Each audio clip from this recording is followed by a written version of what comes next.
Assalamualaikum warahmatullahi wabarakatuh. Perkenalkan, nama saya Enggar Pramudita, NIM 2023 10 11 03 11 057 dari kelas E. Di sini saya akan menjelaskan materi tentang asas lex specialis derogat legi generali dalam hukum acara pidana di Indonesia. Nah, yang pertama ada pendahuluan. Apa itu lex specialis derogat bagi legi generali? Asas lex specialis derogat legi generali merupakan salah satu prinsip penting dalam hukum, yang berarti bahwa aturan hukum yang bersifat khusus mengesampingkan aturan yang bersifat umum. Apabila keduanya mengatur hal yang sama dalam suatu peristiwa hukum, prinsip ini digunakan untuk menghindari konflik norma dan memastikan bahwa hukum diterapkan secara tepat sesuai dengan karakteristik kasus yang dihadapi. Dengan kata lain, ketika terdapat dua aturan yang relevan, maka aturan yang lebih spesifiklah yang harus diprioritaskan. Dalam konteks hukum acara pidana di Indonesia, asas ini memiliki peran yang sangat penting karena sistem hukum Indonesia tidak hanya mengenal aturan umum yang terdapat dalam Undang-Undang KUHP, tetapi juga berbagai undang-undang khusus yang mengatur tindak pidana tertentu. KUHP berfungsi sebagai aturan umum, lex generalis, yang mengatur prosedur penegakan hukum pidana secara keseluruhan, mulai dari penyelidikan, penyidikan, penuntutan, hingga persidangan. Penerapan asas ini dapat dilihat ketika terjadi perbedaan antara KUHP dan undang-undang khusus dalam situasi tersebut. Maka ketentuan dalam undang-undang khususlah yang berlaku. Misalnya, dalam perkara tindak pidana korupsi, terdapat kewenangan khusus yang dimiliki oleh KPK atau Komisi Pemberantasan Korupsi, seperti penyadapan dan prosedur penyidikan tertentu yang tidak diatur secara rinci dalam KUHP. Nah, yang kedua, ada tujuannya. Tujuan dari penerapan lex specialis derogat legi generali adalah untuk menciptakan kepastian hukum, keadilan, dan efektivitas dalam penegakan hukum. Dengan adanya aturan khusus, hukum dapat lebih responsif terhadap perkembangan kejahatan yang semakin kompleks dan beragam. Selain itu, asas ini juga mencegah terjadinya tumpang tindih atau konflik antar peraturan perundang-undangan, sehingga aparat penegak hukum memiliki pedoman yang jelas dalam menangani suatu perkara. Meskipun begitu, penerapan asas ini tidak boleh dilakukan secara sembarangan. Suatu aturan hanya dapat dianggap sebagai lex specialis apabila benar-benar mengatur hal yang sama, secara lebih spesifik dibandingkan dengan aturan umum. Selain itu, penerapannya juga tidak boleh bertentangan dengan prinsip-prinsip dasar hukum. Nah, yang ketiga,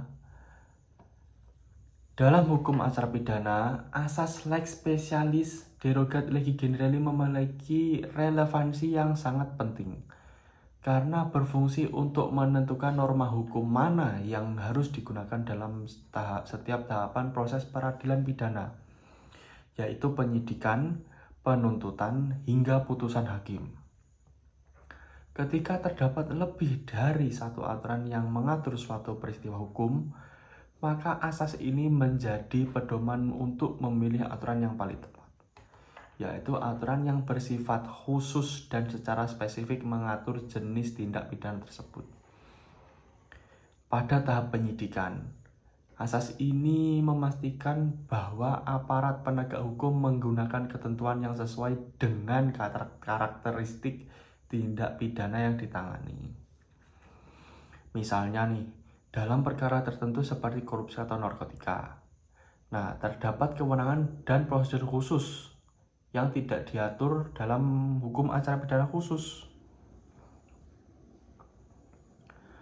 Nah, dengan demikian penyidikan harus mengacu pada aturan khusus tersebut agar proses penyidikan berjalan efektif dan sesuai dengan tujuan pembentukan undang-undang khusus itu sendiri.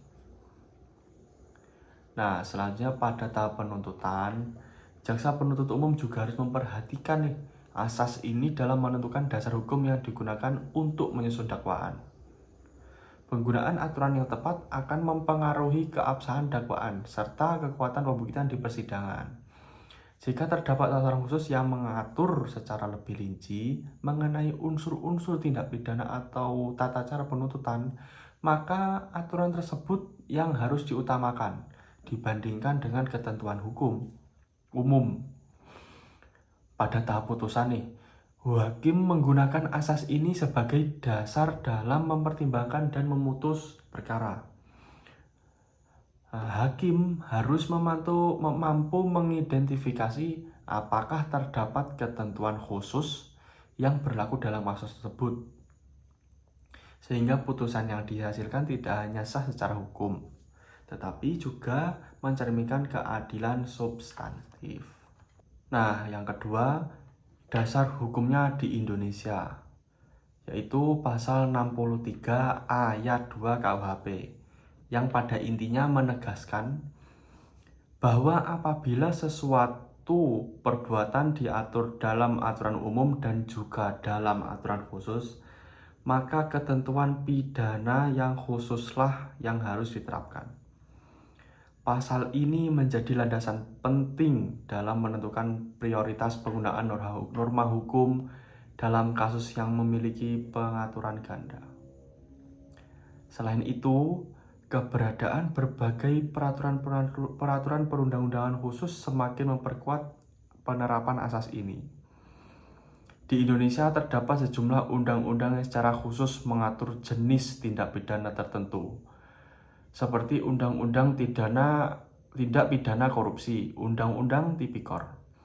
Yang kedua, Undang-Undang Kehutanan, serta Undang-Undang berkaitan dengan perlindungan dan pengelolaan lingkungan hidup. Undang-undang tersebut tidak hanya mengatur substansi tindak pidana, tetapi juga seringkali memuat ketentuan prosedural yang berbeda dari aturan umum dalam KUHP. Oleh karena itu, ketika terjadi perbedaan antara aturan umum dan aturan khusus, maka ketentuan dalam undang-undang khusus tersebut yang diutamakan. Di samping dasar normatif, asas ini juga diperkuat oleh doktrin para ahli hukum serta jurisprudensi putusan pengadilan di Indonesia. Dalam praktik peradilan, hakim secara konsisten menerapkan prinsip bahwa norma yang bersifat khusus harus didahulukan apabila relevan dengan perkara yang diperiksa. Hal ini menunjukkan bahwa asas lex specialis derogat legi generalis tidak hanya teoritis, tetapi juga benar-benar hidup dan diterapkan dalam praktik hukum sehari-hari. Nah, yang ketiga ada contoh penerapan nyatanya. Nah, yang pertama yaitu ada perkara korupsi. Misalnya digunakan dalam ketentuan dalam Undang-Undang Tindak Pidana Korupsi, Undang-Undang Nomor 31 Tahun 1999, Undang-Undang Nomor 20 Tahun 2001 sebagai lex specialis. Dalam hal ini, ketentuan dalam KUHP sebagai aturan umum tidak digunakan apabila materi yang diatur sudah secara khusus diatur dalam Undang-Undang Tipikor. Nah, contohnya terkait dengan unsur-unsur tindak pidana korupsi, sistem pembuktian hingga kewenangan lembaga penegak hukum seperti KPK. Semua diatur secara lebih spesifik. Oleh karena itu, dalam perkara korupsi, aparat penegak hukum akan mengutamakan penggunaan Undang-Undang Tipikor dibandingkan KUHP. Nah, yang dua ada perkara kehutanan. Seperti kasus pembakaran hutan atau penebangan liar, penerapan hukum sering mengacu pada undang-undang kehutanan serta peraturan pemerintah terkait lex specialis. Meskipun KUHP juga memiliki ketentuan umum yang dapat digunakan, namun karena tindak pidana di bidang kehutanan memiliki karakteristik khusus, seperti dampak ekologis dan kerugian negara. Nah, maka undang-undang khusus tersebut lebih diutamakan. Namun dalam praktiknya penerapan asas ini terkadang belum konsisten karena masih terdapat kasus di mana aparat penegak hukum menggunakan ketentuan KUHP. Nah, yang terakhir nih ada perkara lingkungan hidup. Juga terdapat pengaturan khusus dalam Undang-Undang Perlindungan dan Pengelolaan Lingkungan Hidup yang memuat ketentuan pidana tersendiri. Undang-undang ini mengatur secara rinci mengenai perbuatan yang merusak lingkungan, sanksi pidana, serta mekanisme penegakan hukumnya. Ketika terjadi pelanggaran di bidang lingkungan, maka ketentuan dalam undang-undang ini harus didahulukan dibandingkan dengan ketentuan umum dalam KUHP. Sepanjang mengatur hal yang sama, ada anomali dan tantangan dalam praktik. Dalam praktik penegakan hukum pidana di Indonesia, penerapan asas lex specialis derogat legi generali tidak selalu berjalan ideal. Salah satu fenomena yang sering muncul adalah penyampingan asas, di mana aparat penegak hukum atau pengadilan justru memilih menggunakan ketentuan umum meskipun telah tersedia aturan khusus yang lebih relevan. Hal ini dapat terjadi karena berbagai faktor, baik dari sisi substansi hukum maupun praktik penegakannya di lapangan. Nah, salah satu penyebabnya adalah ketiadaan atau keterbatasan sanksi tertentu dalam KUHP maupun undang-undang khusus. Dalam beberapa kasus, aparat penegak hukum merasa bahwa ketentuan yang tersedia tidak cukup memadai menjerat pelaku secara optimal, sehingga mereka memilih menggunakan pasal lain yang dianggap lebih efektif. Meskipun bukan merupakan lex specialis, kondisi ini menunjukkan adanya celah dalam perumusan norma hukum yang dapat memicu inkonsistensi penerapan asas. Nah, selain itu, terdapat faktor diskresi dari jaksa maupun hakim. Dalam praktiknya, penegak hukum memiliki ruang pertimbangan dalam menentukan pasal yang digunakan, baik berdasarkan efisiensi proses, kemudahan pembuktian, maupun pertimbangan keadilan atau hati nurani. Meskipun diskresi ini penting dalam sistem hukum, penggunaannya yang tidak seragam dapat menimbulkan perbedaan penanganan terhadap kasus yang serupa. Nah, sehingga mengurangi konsistensi dan kepastian hukum. Nah, tantangan lainnya adalah ambiguitas redaksional antara ketentuan umum dan ketentuan khusus. Tidak jarang terdapat perumusan norma yang kurang tegas atau saling tumpang tindih, sehingga menyulitkan penegak hukum dalam menentukan mana yang benar-benar merupakan lex specialis. Yang kelima ada dampak yuridis dan praktis. Dalam lex specialis derogat legi generali, dampak yuridis dan praktis dalam penegakan hukum di Indonesia, salah satu dampak yang paling menonjol adalah ketidakpastian hukum. Hal ini terjadi ketika aparat penegak hukum, baik penyidik, jaksa, maupun hakim tidak konsisten dalam menentukan apakah suatu perkara harus menggunakan aturan umum atau aturan khusus. Selain itu, muncul pula disparitas pidana. Apa itu disparitas pidana? Nah, disparitas pidana yaitu perbedaan dalam jenis maupun berat ringannya hukuman terhadap perbuatan yang secara substansi sama. Ketika satu kasus menggunakan undang-undang khusus dengan ancaman pidana yang lebih berat, tapi sementara kasus lain menggunakan KUHP dengan ancaman yang lebih ringan, maka terjadi ketimpangan dalam pemidanaan. Untuk dampak berikutnya, yaitu melemahnya tujuan pembentukan hukum khusus. Nah, apa itu melemahnya tujuan pembentukan hukum khusus?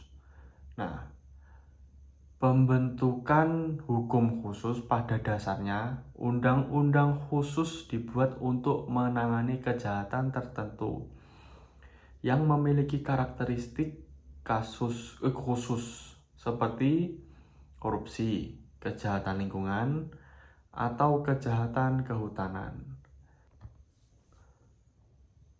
Untuk kesimpulannya dan rekomendasi, asas lex specialis derogat legi generali merupakan prinsip fundamental dalam hukum acara pidana yang berfungsi untuk memastikan bahwa aturan yang lebih khusus diterapkan ketika terjadi tumpang tindih dengan aturan umum. Namun, dalam praktik di Indonesia, penerapannya belum selalu konsisten. Ketidakkonsistenan ini menimbulkan berbagai anomali yuridis seperti perbedaan putusan dalam kasus serupa, disparitas pemidanaan, serta melemahnya efektivitas undang-undang khusus yang seharusnya menjadi instrumen utama dalam menangani kejahatan tertentu. Nah, untuk rekomendasi praktisnya, yang pertama ada legislator. Nah, perlu dilakukan harmonisasi dan sinkronisasi antar peraturan perundang-undangan, khususnya dalam merumuskan ketentuan pidana dan sanksinya. Redaksi undang-undang harus dibuat lebih jelas agar menegaskan batas antara aturan umum dan aturan khusus. Nah, sehingga tidak menimbulkan multi tafsir dalam penerapannya. Nah, yang kedua ada penegak hukum. Untuk penegak hukum ini diperlukan peningkatan kapasitas melalui pelatihan yang berfokus pada teknik interpretasi norma hukum. Nah, khususnya dalam menentukan penerapan lex specialis. Selain itu, perlu disusun pedoman internal yang jelas bagi penyidik, jaksa, dan hakim dalam memilih dasar hukum yang tepat. Nah, yang ketiga ada akademisi dan peneliti. Perlu dilakukan penelitian empiris yang lebih mendalam untuk mengidentifikasi pola-pola ketidakkonsistenan dalam penerapan asas ini di lapangan. Hasil penelitian tersebut dapat menjadi dasar dalam merumuskan solusi yang berbasis bukti guna memperbaiki sistem penegakan hukum pidana di Indonesia secara menyeluruh. Sekian penjelasan dari saya, mungkin ada salah kata, mohon dimaafkan. Wassalamualaikum warahmatullahi wabarakatuh.